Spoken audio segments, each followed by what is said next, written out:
All right, for those of you who are in the process of joining, thank you for joining our webinar. We're going to get started in just a minute and wait for less than a minute just for a few other people to join, and then we'll get started.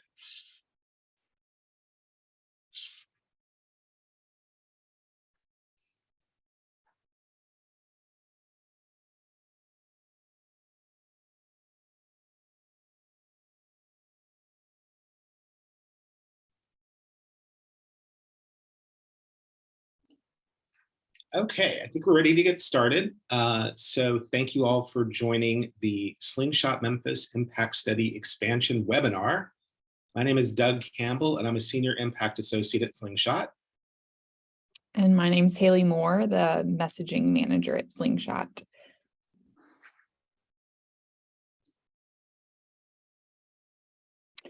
Today, we hope to introduce you to Slingshot and the movement to revolutionize poverty fighting, provide an overview of the Slingshot impact study and outline the impact study expansion process, and then lastly, give you space to ask and have us answer your questions.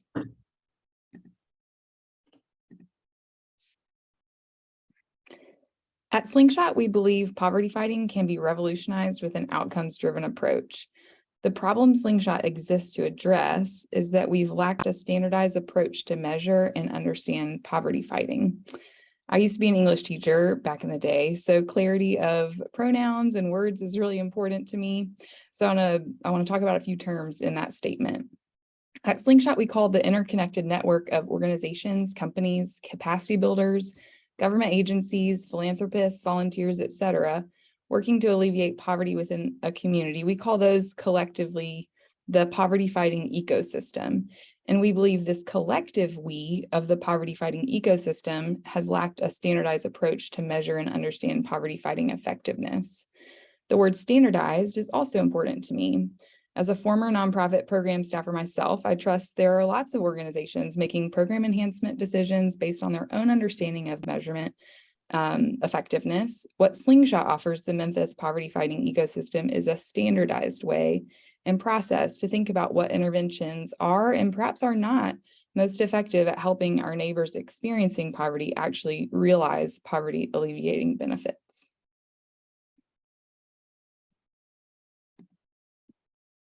Standardized approaches exist for other sectors of society. Businesses, for example, have things like profit and revenue.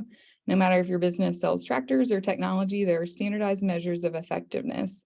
The sector of poverty alleviation, however, does not have standardized approaches for determining effectiveness. Entities that work toward poverty alleviation might have respective measures and things they look toward for their own effectiveness, but categorically, interventions to address housing, transportation, education, etc., don't all share standardized approaches to measuring their evidence of effectiveness in poverty alleviation. So at Slingshot, our mission is to be a poverty fighting center of influence that's igniting a movement to revolutionize the way we fight poverty. This is toward our vision that all Memphians, regardless of social or economic circumstances, can have equitable opportunities for personal and economic success. And we do this with a team that brings a varied approach in research, program leadership, and organizational leadership to this work. For example, my co-presenter here, Dr. Doug Campbell, has a PhD in economics and brings that skill set with him to our team's understanding of poverty alleviation. Dr. Stephanie Hill has school leadership experience that provides context for educational impact. Jessie Dryden has spent a significant portion of her career studying poverty displacement. And those are just to name a few. I'm grateful for the team that I get to work alongside. And I certainly invite you to read more detailed descriptions of the backgrounds of my colleagues on Slingshot's website. And with that, I'll hand it over to Dr. Campbell. Okay, great, thanks. Yeah, so if that all describes the sort of gap in the ecosystem that Slingshot intends to fill and sort of the broader relevance of why that's important within the poverty fighting ecosystem, I think it's helpful to think about the three primary functions that Slingshot does to achieve our mission. So what do we do? And then in later slides, we'll talk about how do we do it. So first, we have impact studies. So an impact study is basically a study, an evidence-based study of an organization's poverty fighting effectiveness. And so we work alongside poverty fighting organizations in the community to study their effectiveness. How are they at fighting poverty? Throughout the impact study process, we can identify opportunities for greater impact. So these are ways based on our rubric and methodology, we can identify for those organizations to build on their strengths and become even better at fighting poverty. Then the third component is funding. So we have the Accelerate Impact Fund, and throughout the year, Slingshot raises money for that fund. And then at the end of the year, we invest directly in poverty fighting organizations to amplify what's working and hopefully build on that as well. Okay, so part one. What is an impact study? So like I said, an impact study is an evidence-based study that provides an objective perspective about an organization's poverty fighting effectiveness across 4 dimensions. I'll get to the 4 dimensions in our next slide, but I just want to mention that you're going to hear the word evidence quite a bit over the course of the presentation, and organizations that work alongside Slingshot hear the word evidence quite a bit too. So how do we study impact? Well, there's sort of 3 basic phases for an impact study. First is we build a foundation. And so sort of in the early stages of working alongside a poverty fighting organization, Slingshot builds a foundation by collecting sort of basic information about the organization, its history, its leadership, the programs that it offers, who the programs serve, how do they do so, et cetera. Such that in the next phase, when we start to gather evidence about that organization's performance across 4 dimensions, we're gathering that evidence on a very solid foundation that we've built in part 1. Then once we've gathered all the evidence and confirmed it with our partner organizations, we can then synthesize the evidence into conclusions, which lead to poverty fighting impact results and opportunities for greater impact. So there's 2 basic types of impact studies. One is a baseline, the other is an update. So for organizations that work with us, so the first year that an organization works alongside Slingshot, they go through the baseline impact study process. It's a fairly exhaustive process. It's pretty extensive. And this is where we first put together an organization's impact profile and first build an understanding of how they fight poverty. The baseline impact study only occurs 1 time, typically lasts about 4 to 5 months in duration. Meeting time is about 15 hours in person or Zoom, whichever is best, although that can vary depending on the organization, number of programs, et cetera. So the baseline impact study occurs the first year that Slingshot and an organization work alongside each other. In subsequent years of partnership, we have the Slingshot, or we have the impact study update. So each subsequent update focuses on what has changed in the last year. Sometimes that's a lot, sometimes that's very little. Impact study updates occur annually. Take about 2 to 3 months. It just kind of depends on how much there's changed, how many changes there have been at the organization in question. Okay, so that's an impact study and the 2 different types of impact studies. What are the 4 dimensions? So we have 4 dimensions that are part of the impact study process. Benefit cost ratio, systems level change, use of best practices, and measurement infrastructure. So benefit cost ratio, what that does is it estimates the benefits created by an organization for the people it serves relative to the cost of creating those benefits. So these are dollar weighted or dollar value benefits that are generated by each dollar of cost incurred. It's very important to study benefit cost ratio for organizations because that helps to enhance the allocation of resources by understanding poverty fighting benefits created by programs and interventions. So with benefit cost ratio, we focus strictly on the organization's direct participants and their families. But we take a broader perspective on poverty fighting impact with the second dimension, and that's systems level change. This assesses the magnitude of an organization's poverty fighting change in the community beyond or outside of its core programs. It's important for us to look at systems level change because that helps us to validate the most impactful types of partnerships and policy changes that a given organization is positioned to pursue. Sort of sitting behind all of that is the use of best practices, which helps us determine the extent to which an organization adheres to best practices for its programs and staff performance management. This is important because it helps to improve the magnitude of poverty-fighting outcomes achieved by using evidence-based interventions that have the greatest efficacy. And finally, sort of the foundation of all of this measurement infrastructure. That helps us to evaluate the effectiveness with which an organization collects, analyzes, and uses data to improve decision-making as it relates to fighting poverty.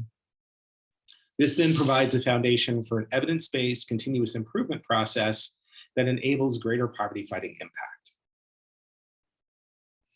Okay, so those are the 4 dimensions that are built into the impact study. What we do over the course of the impact study process is we gather information, evidence, from the organization being studied, from other sources like academic articles, census data, et cetera, and we use all of that evidence to determine where an organization is across each of those 4 dimensions. And we use that to assign an impact study result, okay? So the impact study results look like this.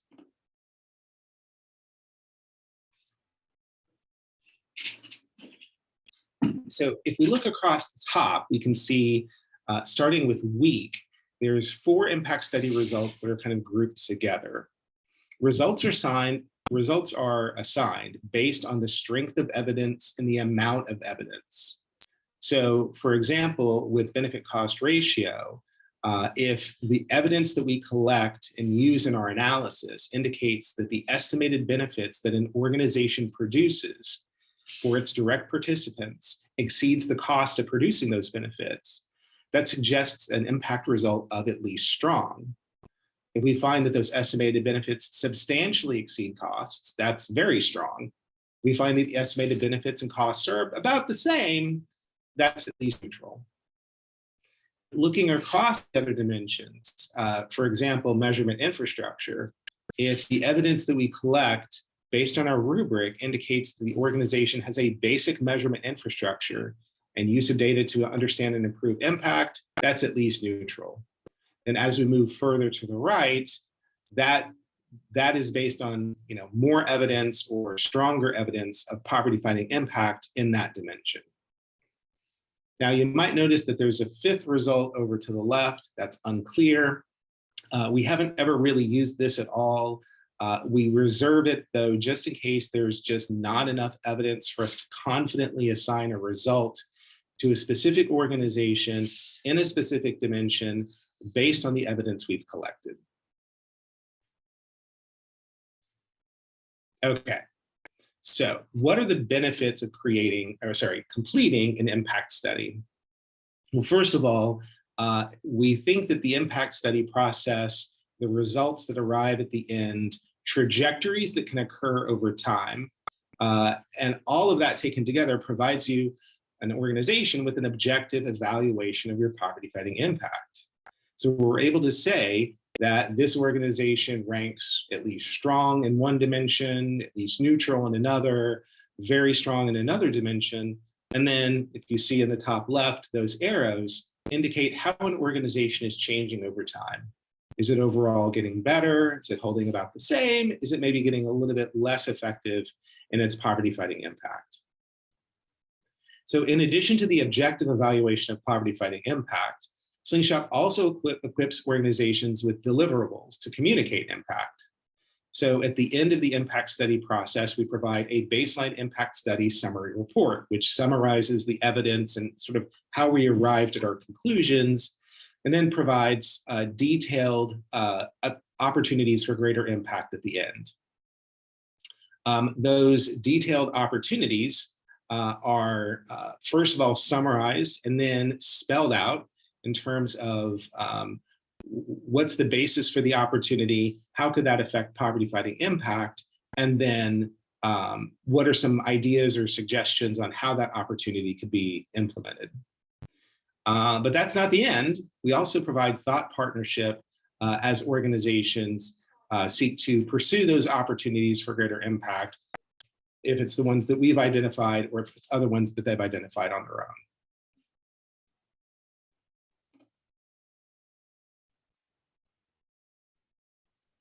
It's really important to us that these insights we provide are valuable to both the organizations we work alongside and the community at large. You'll see here some comments from leaders and other program staff from 8 of the 41 organizations where we have the opportunity to work alongside. I'll give you a few seconds to read 1 to 2 of these for yourself, and all the slides will be available after this presentation, so you can read these in full at that time.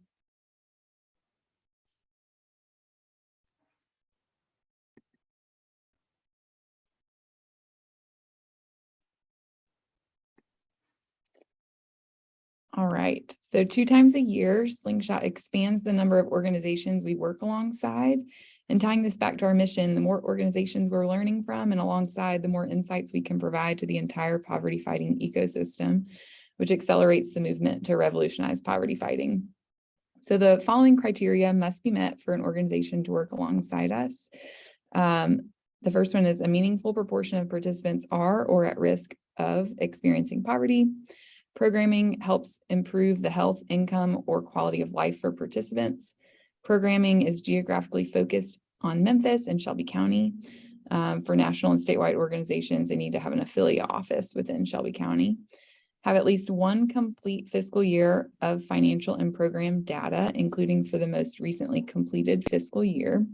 Have a board of directors in the case of a nonprofit organization, or be under fiscal control of an organization with a board of directors. Have staff capacity to participate in a 4 to 5 month baseline impact study that Doug described that includes 10 to 15 meetings and several data requests. And then the timeline for this impact study expansion, we offer impact study expansion in 2 rounds each year, one beginning in March and another beginning in August. And so our preference is that organizations who are participating in this round of impact study expansion have fiscal years that begin October through March. And that just allows us to be able to launch into the impact study within a reasonable time frame.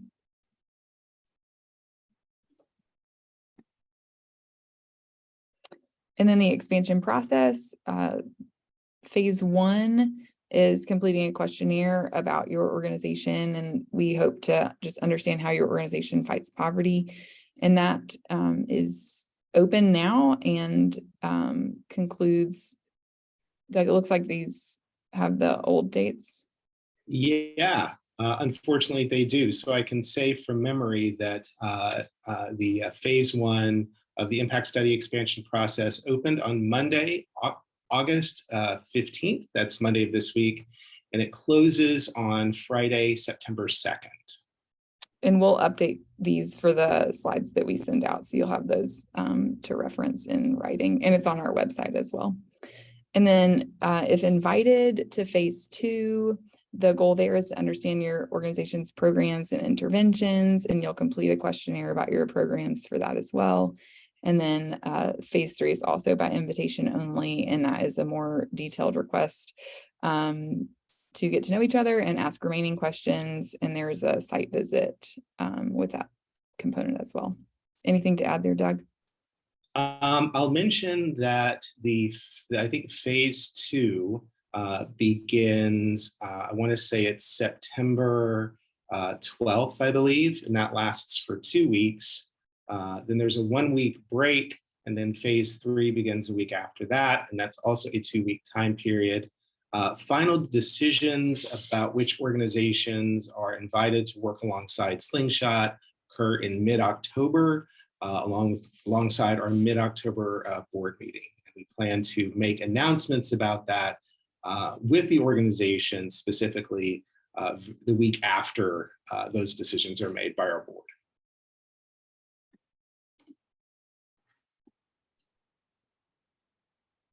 Thanks, Doug. This is a list of the poverty fighting organizations we're currently working alongside. So you can review some known organizations in this city. that we've had the pleasure of learning from and alongside. And we're grateful that these organizations have opened up to us and helped us study their impact. Yeah, and I'll mention that some of these organizations, Slingshot has been working alongside since 2017. Organizations like Advance Memphis, Nurse Family Partnership, Purdue Center of Hope, and Communities and Schools of Memphis. We've been working with those organizations for about 5.5 years now. Some of the other organizations we've only been working with for a few months, and we're very excited about the impact study expansion process this fall, because that means we'll be able to add even more organizations to our work, and then continue to do so next year and in ongoing years.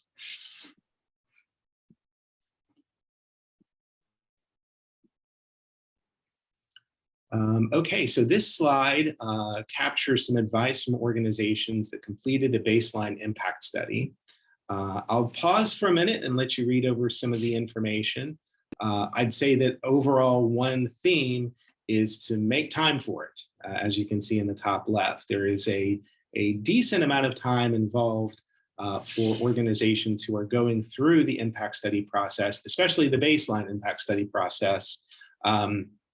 Although I will say that Slingshot tries to make it as easy as possible. We try to do as much of the work ourselves before, during, and after meetings, just to make the time cost for our partner organizations as minimal as possible.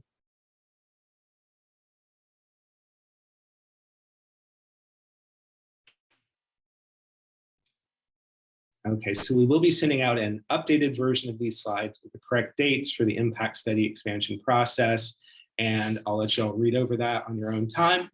Now, we get to the Q&A process. So we're in phase 1.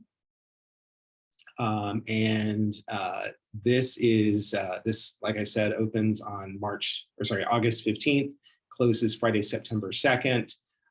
This is the last slide that we have to share. So if you all have any questions, this would be a great time for you to share them.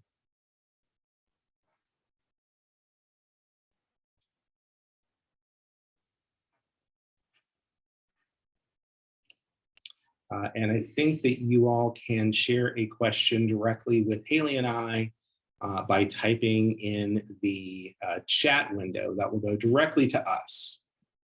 So who wants to go first? Okay, here's a great question. So what organizations are a good fit to participate in Slingshot's impact study? So I think Haley talked about some of the sort of basic requirements for organizations in terms of sort of eligibility to work alongside us. One thing I would say is that organizations that are a good fit are organizations that have a clear connection to fighting poverty, and organizations that, again, are focused on Memphis and Shelby County. I will also mention that, in addition to the time cost, there's a lot of questions and answers and so forth involved in the impact study process. And it requires the organizations share a lot of information with us. So I think transparency is really important for organizations that are participating in the impact study process. Doug, I would just like to clarify. I think you said use the chat. That Oh, chat that's is great. closed. The Q&A should be open. Gotcha. Yes, so another question we've just received through the Q&A window, not the chat window, thank you for that, is will you share this recording? Yes, we will share this recording. I'll send a follow-up email later today or tomorrow with a link to the recording, a copy of the slides, and then some other materials about Slingshot. So thank you for the question.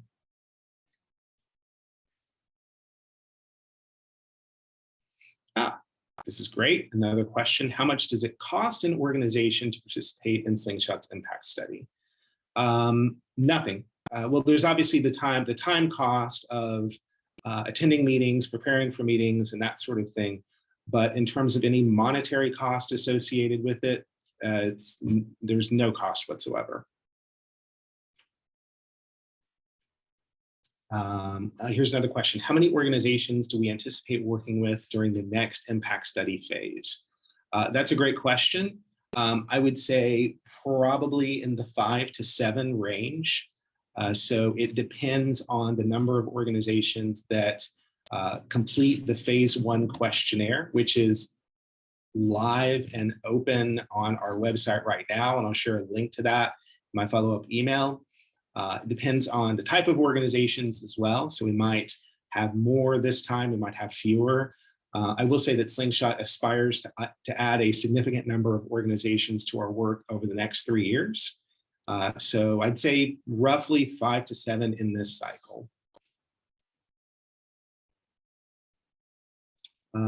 So next question, must an organization have a champion from the Slingshot organization in order to be chosen for the next phase? I don't think so. No, I think if what is meant by champion that there's someone within Slingshot sort of advocating on behalf of that organization, I would say no.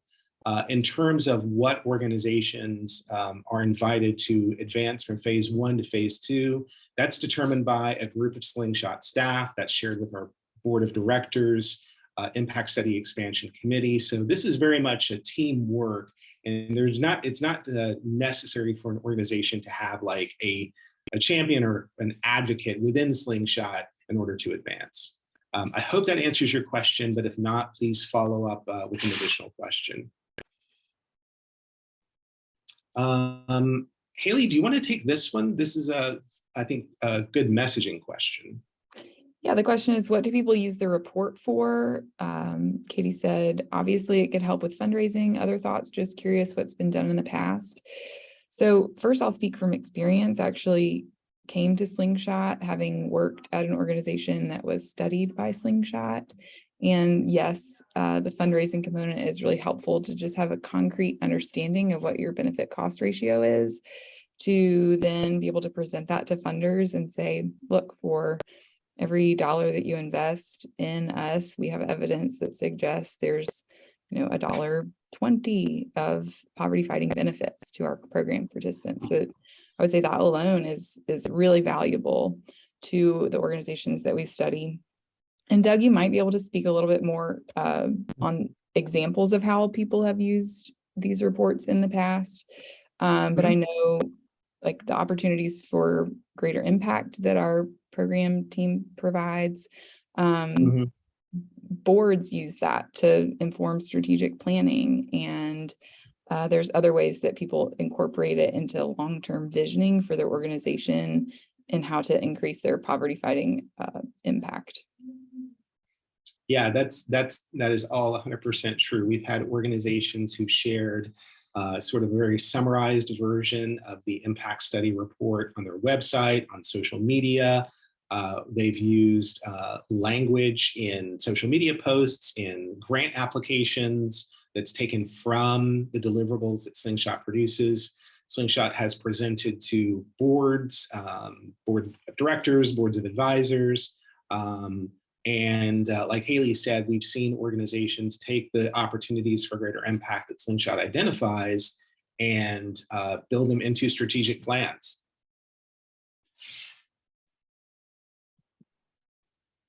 So I hope that answers the question. If there are any follow-up questions, please let me know.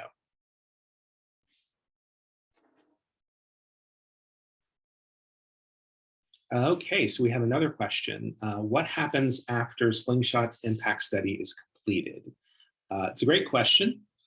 So with, and this is true for either the baseline impact study or the impact study update. So once the process is done, sort of the last touch point of the process is a meeting, again, either in person or via Zoom, where Slingshot staff members and leadership share the results of the impact study process. So that's the impact study results that we looked at earlier across those 4 dimensions. We share opportunities for greater impact, and we have a dialogue about what we found. And we sort of check in with our organizations to make sure that those opportunities for greater impact make sense.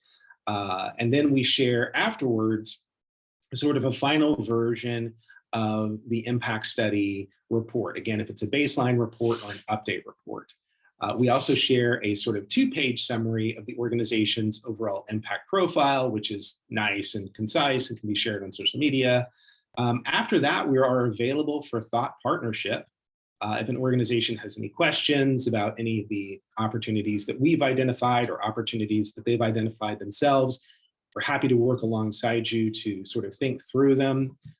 And then again, at the end of each year, there's an investment in each organization who has completed an impact study, sort of based on the overall results of the impact study for that organization relative to other organizations.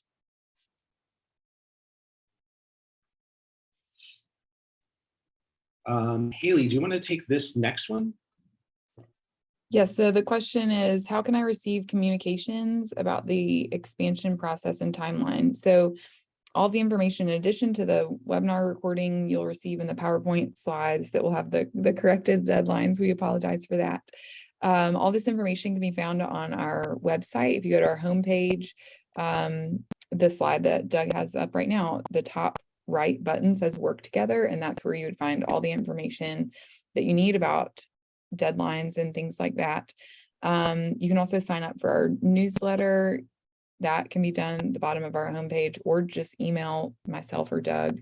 I think Doug's information it will be included in all the materials that has been sent out.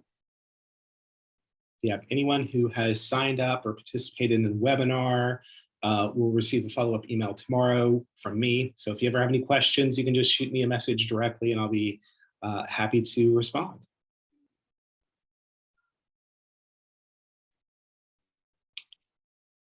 We really appreciate these questions. One of the great things about these webinars is we get new questions every time. So do you all have any more questions? Don't be shy. Just a bit of feedback. Thank you. Someone said fascinating, and thank you so much. Really appreciate that.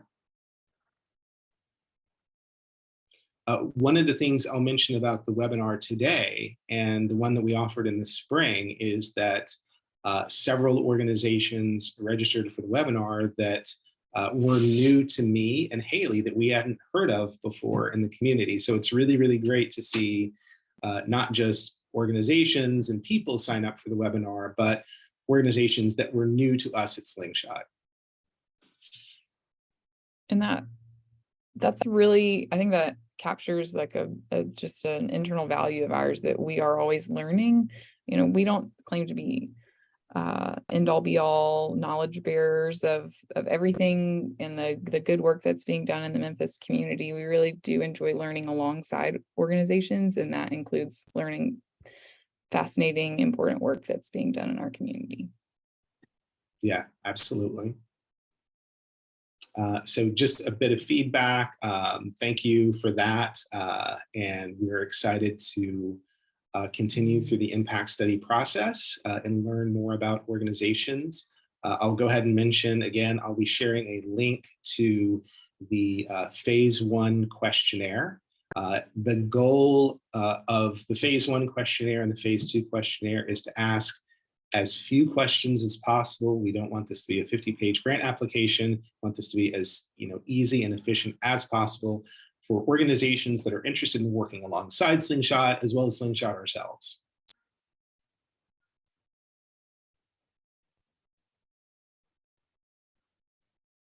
Okay, last call for questions. I don't want to keep anyone on the webinar for any longer than we have to, so last call. All right, you're going to get an email from me very, very soon, later today or tomorrow. The information about Slingshot, link to the webinar, impact study expansion process, etc. So if you have any questions, you can follow up directly with me or through the avenues that Haley mentioned earlier. All right, well, thank you, everyone. Again, I am Doug Campbell. And that is Haley Moore.